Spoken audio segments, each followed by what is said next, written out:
Hi guys, Gamer Pros here, and today, well, I'm kind of bored, so I've decided to, how do I put this? Well, we're going to look at how Ghostbusters proton pack works, because I've decided to do a sciencey video because I am a highly big nerd. Right, to start off with, here's on the screen that you can see right now is the proton pack that they use in the new Ghostbusters film. It uses something called as, can't remember, 1 minute, there's my screen, let me get my screen over it, there we go. Right, I'm using the Ghostbusters paranormal website to help me with this, because without it I will be proper lost. I'll put links to these websites, of course, in the description, which you can all go and see. So, this new proton pack uses synchrotron particle emitter to produce the proton stream. So if we zoom in here, you'll be able to see what I mean. So, because this is highly impractical, this using the cyclotron, I believe it's called. No, synchrotron. Right. So I've done a bit of research. I've done about half hour, 40 minutes research on this, and well, how do I put this? It's hard to explain, but I'll try my best. If I don't, God help me. Right. So basically, to your particles, or whatever particles you want to speed up, in this case proton, you fire them in, so about here, you fire them in, bloody hell, you fire them in an already accelerated speed, right, and then it goes round these, goes round this tube, I guess you could call it, and then electromagnets, or super powerful magnets, keep it going round, keep speeding it up until it shoots off down the stream, which is what this does. But in order for this to work, you're going to need a cryo cooler, which cools down the magnets to cryogenic temperatures, which is like minus 250 something degrees. 1 minute, let me check the website and it shall tell me. I'm really unprepared for this, I'm sorry. Right, so yeah, it will need to minus 269.15 degrees Celsius. That's a lot. Well, and considering you could, if you really wanted to build one, but like, from the old one, which was a, I can't remember what the other ones were. The original proton pack was called a cyclotron, where the particles were sped up using alternating current, so it alternates, so one side's positive, the other side's negative, then they switch, and they use these huge magnets on either, static magnets on either side, so it keep pinging around, and it'll keep going in a spiral until it shoots off. That's how the one in the original film worked. But this new one is a slight damn more complicated, and because it uses this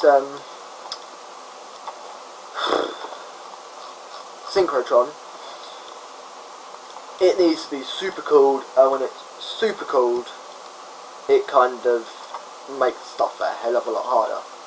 So if you move over here, right, so here's the pipe, you need this high voltage RF fed, passive streaming, but basically you're going to need a Faraday cage to stop any sparks, electronic current from coming and more or less killing you.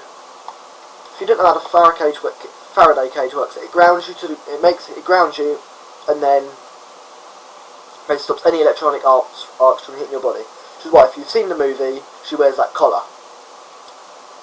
So that collar grounds her when she uses the first prototype, you could say, of the proton pack.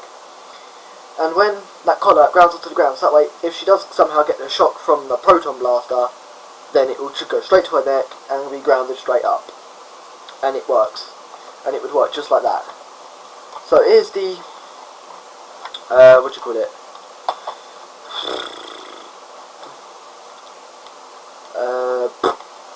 brain dead now. That's what you'd call the schematic for it, and then I have this image here, which is the actual proton pack image itself that I've got off the actual website, which I'll leave in the link in the description. So here's the actual pack that they built in the thing. See, they've got some pressure release valves for the plasma, high voltage cable. This is the Faraday cage, and all the piping inside is where it spins up and shoots out. In this box here is going to be the liquid helium, which will keep it cool, because it needs to be at cryogenic temperatures, so it needs to be extremely cold.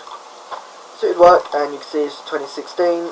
This is all copyright stuff, so please do not get flagged this, because I'm using copyrighted images. Oh, bugger. Right, so don't flag this, for God's sake. I'm just explaining how this would work. So, right, so if we go to this one, and we get these side by side, right, you can kind of see what they mean. Right, so it's not the exact design, it's a bit more compact, where this bit here goes closer there, and so on.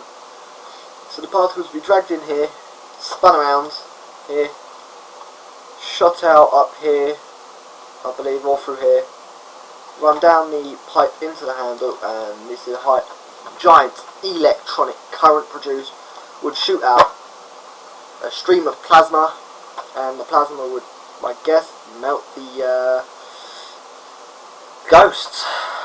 So, yeah, this is how it would work, I guess. But here you have the power cell, and this power cell would probably be nuclear, because if you remember in the first film, they said there's a half-life of over 1,000 years, which basically means it could either be a plutonium or a nuclear reactor. So, either way, there's going to need water or something coolant to keep it nice and cold.